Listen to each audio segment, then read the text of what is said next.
This is the latest regarding a catastrophic collision between an American Airlines flight and a military helicopter crash in the Potomac River.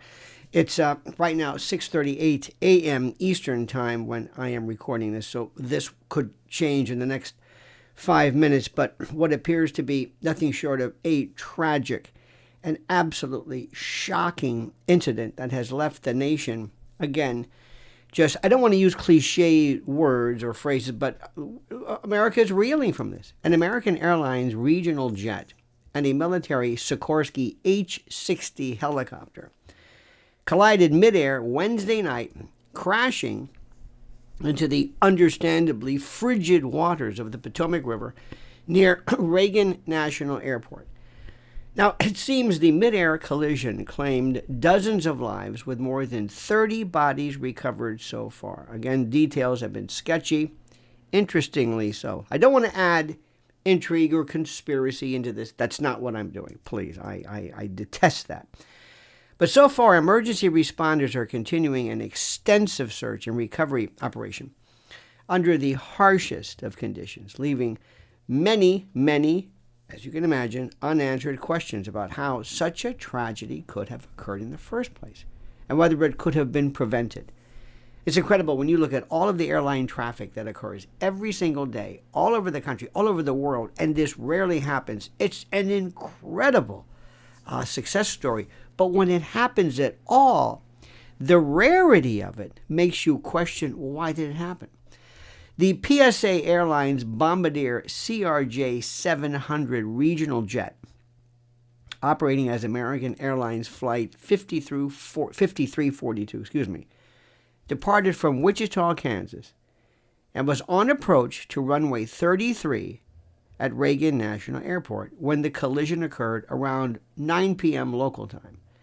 The plane carried 64 people, 60 passengers, and 4 crew members, while the helicopter had 3 military personnel on board. Now, it seems, from what's been able to be culled so far, the initial reports confirm that fireboats and search and rescue teams are combing through the wreckage in difficult, windy, and freezing conditions as we speak.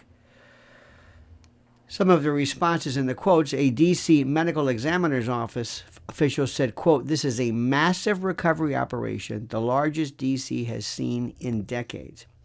The temporary morgue set up at the D.C. Fire helipad highlights the grim scale of the disaster, with officials working through the night to retrieve the victims' remains.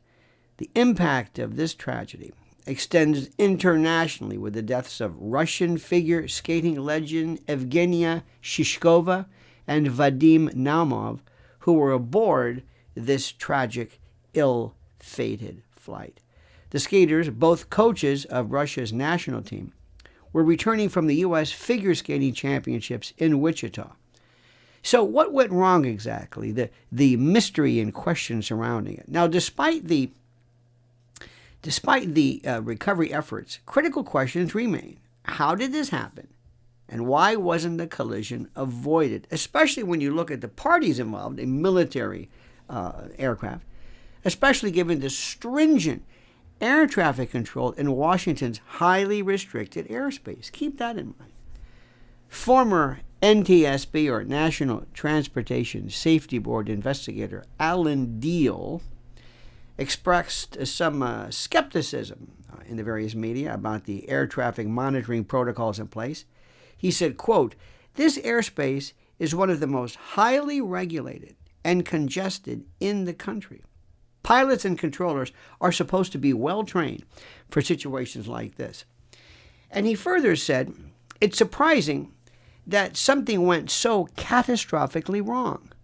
Now, as we look more into this, and based upon the information that is provided, President Donald Trump, in a post on Truth Social, described the situation as one that should have been prevented, pointing to potential lapses in air traffic control communication. The president said, quote, "It's a clear night, and the plane's lights were blazing." Now, Trump wrote, additionally, questioning why the helicopter didn't take evasive action. His comments, as you can imagine, echoed the sentiments of many people, as he is wont to do, saying precisely what it is that we think. It echoed the sentiments of many people who were questioning whether the FAA, the Federal Aviation Administration, and local authorities have provided full transparency on the incident. Do we know enough? Are they telling us everything? Transportation Secretary Sean Duffy confirmed in his role just a day before the crash, acknowledged the severity of the situation. He said, quote, "This tragedy is touching everyone." This was during a press conference. He added that he is in constant communication with the President and Defense Secretary Pete Hegseth as investigations by the FAA, NTSB, and the Department of Defense get underway. Now, what about the response? Over 300 first responders, divers, and fireboats were in action. As stated, 300 first responders from various agencies, including the D.C. Fire and EMS, are participating in search and recovery operations.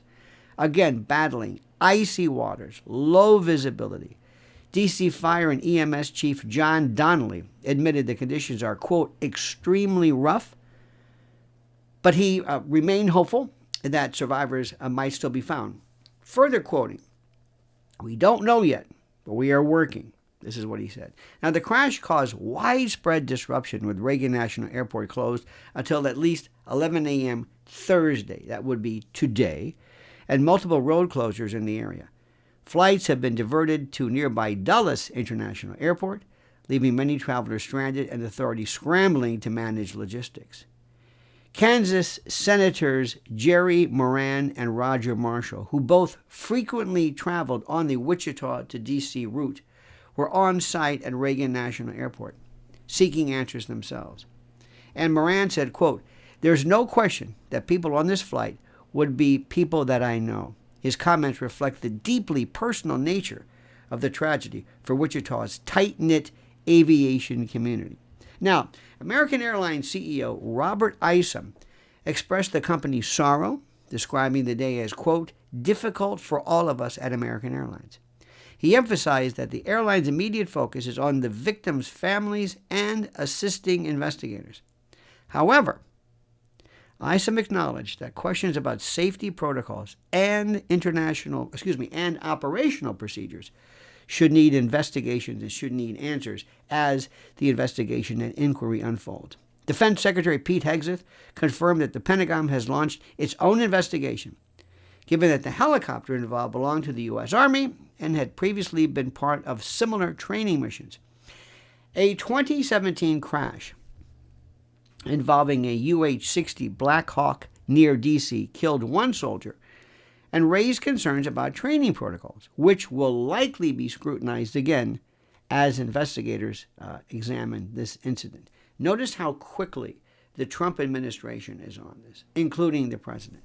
Now, NTSB officials have launched a GO team, and early evidence will focus on flight path coordination, air traffic communications, and the like, and any mechanical issues that may have been present. Investigators will also probe whether equipment such as collision avoidance systems and radar monitoring were functioning properly.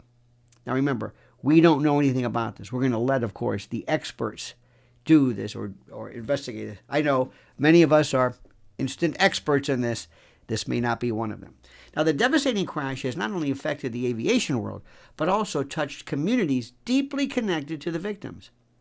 The Kansas Aviation Museum announced a citywide prayer vigil at Wichita City Hall, encouraging residents to come together in solidarity and grief.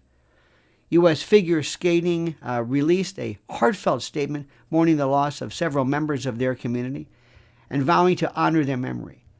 Virginia Governor Glenn Youngkin called for prayers and praised the swift response of emergency personnel. Meanwhile, D.C. Mayor Muriel Bowser described the situation as heartbreaking and thanked first responders for their dedication.